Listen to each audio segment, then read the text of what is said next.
Hello, and welcome to the kickoff for the summer reading series that I'll be doing.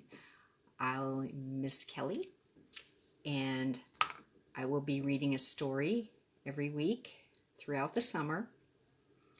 I will be starting with an early age book, mostly picture books to start with, and we'll work up to a chapter book hopefully by August. So if you have a younger child, 2, 3, 4 years old, up to an older child, 10, 11, that would like to hear a book read, this would be the place to check out.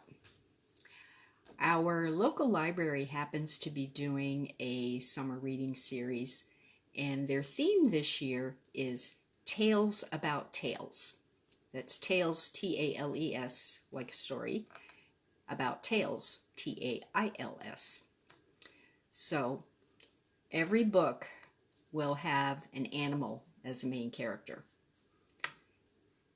And I thought I'd start off with an animal that I see quite frequently in our front yard, a rabbit. So let me turn the camera around and we'll get started.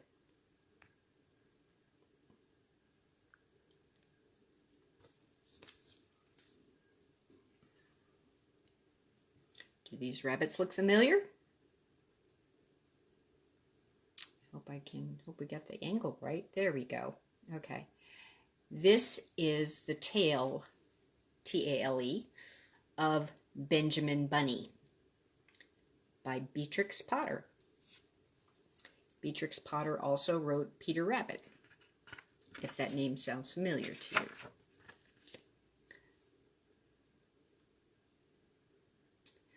One morning, a little rabbit sat on a bank. He pricked his ears and listened to the trit-trot of a pony.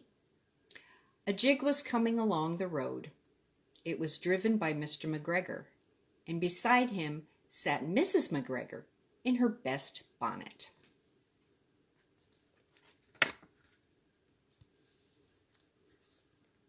As soon as they had passed, here we go, little Benjamin Bunny slid down into the road and set off with a hop, skip, and a jump to call upon his relations, who lived in the wood at the back of Mr. McGregor's garden.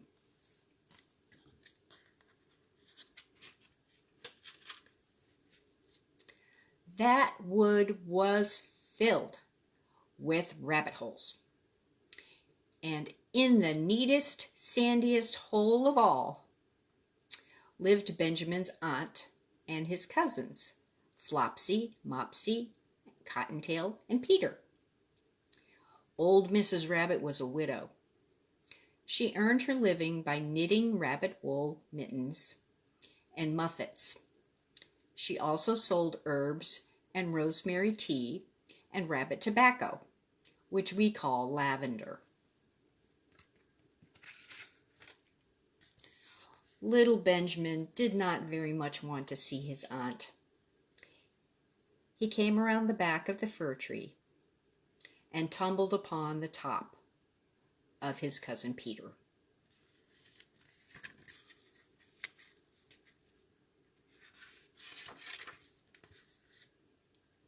Peter was sitting by himself. He looked poorly and was dressed in a red cotton pocket handkerchief. "Peter," said little Benjamin in a whisper, "who has got your clothes?"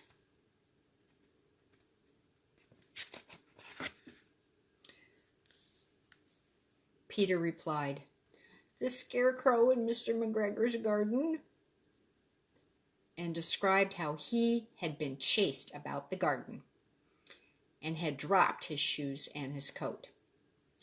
Little Benjamin sat down beside his cousin and assured him that Mr. McGregor had gone out in a jig, and Mrs. McGregor also, and certainly for the day, because she was wearing her best bonnet.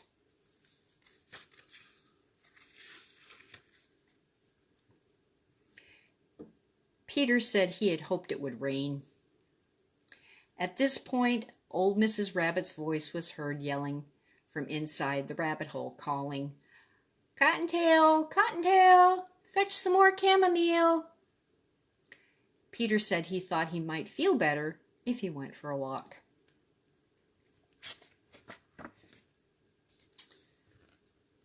They went away hand in hand and got upon the flat top of the wall at the bottom of the wood. From here they looked down into Mr. McGregor's garden. Peter's coat and shoes were plainly to be seen upon the scarecrow, topped with old Mr. McGregor's tam o' shanter, which is a hat.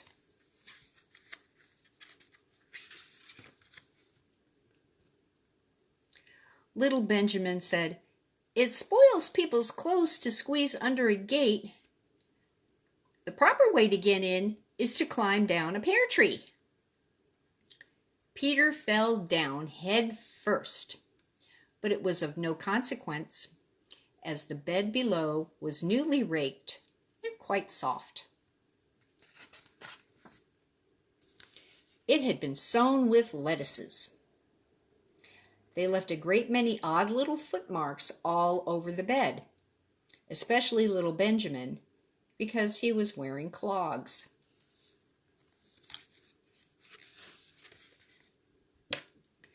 Little Benjamin said that the first thing to be done was to get back Peter's clothes, in order that they might be able to use the pocket handkerchief.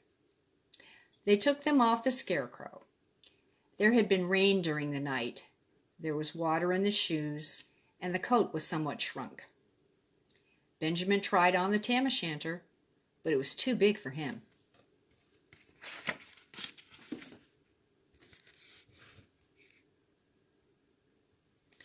Then he suggested that they should fill the pocket handkerchief with onions as a little present for his aunt. Peter did not seem to be enjoying himself. He kept hearing noises.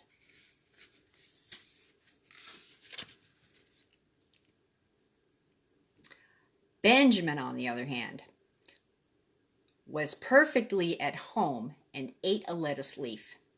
He said that he was in the habit of coming to the garden with his father to get lettuces for their Sunday dinner.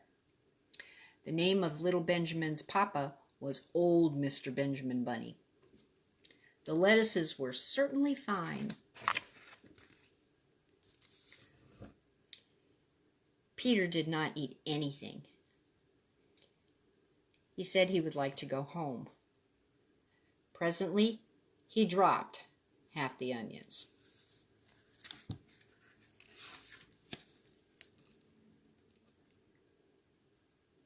Little Benjamin said that it was not possible to go back up the pear tree with a load of vegetables.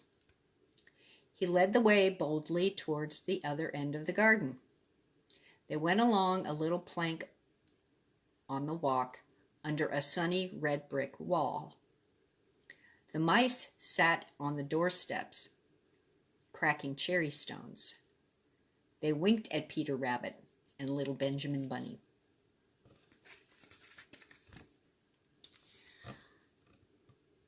Then Peter let the pocket handkerchief go again.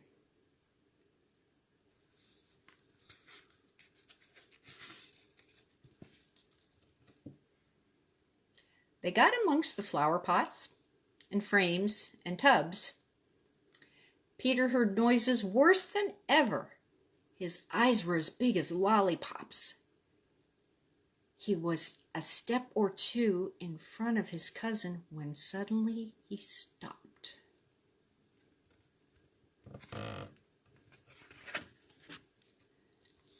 This was the reason those little rabbits saw around the corner. Little Benjamin took one look, and then in half a minute, less than no time, he hid himself and Peter and the onions underneath a large basket.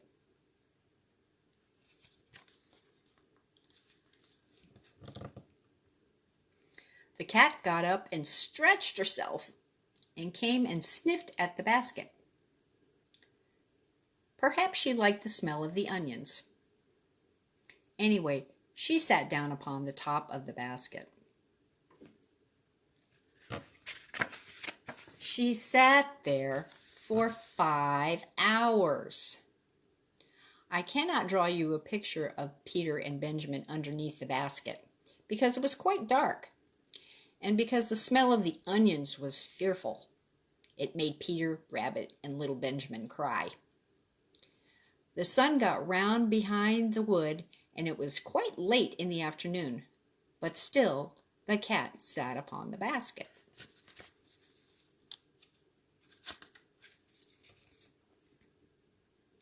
At length there was a pitter-patter, pitter-patter, and some bits of mortar fell from the wall above.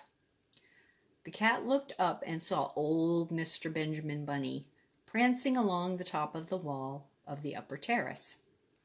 He was smoking a pipe of rabbit tobacco, and he had a little switch in his hand. He was looking for his son.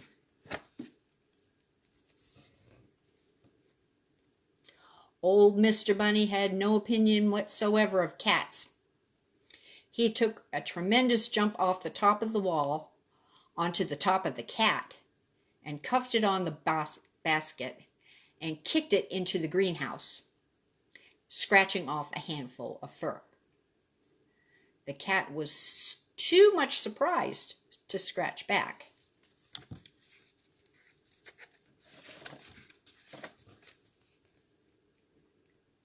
When old Mr. Bunny had driven the cat into the greenhouse, he locked the door. Then he came back to the basket and took out his son Benjamin by the ears and whipped him with his little switch. Then he took out his nephew Peter.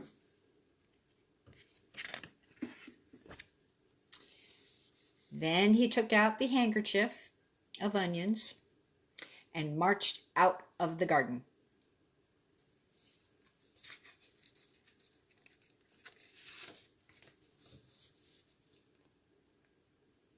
When Mr. McGregor returned about a half an hour later, he observed several things which perplexed him. It looked as though some person had been walking all over the garden in a pair of clogs. Only little footmarks were ridiculously too little. Also, he could not understand how the cat could have managed to shut herself up inside the greenhouse, locking the door upon the outside.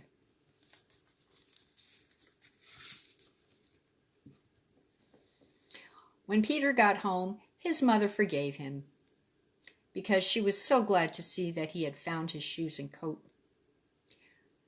Cottontail and Peter folded up the pocket handkerchief, and old Mrs. Rabbit strung up the onions and hung them from the ceiling with bunches of herbs and the rabbit tobacco.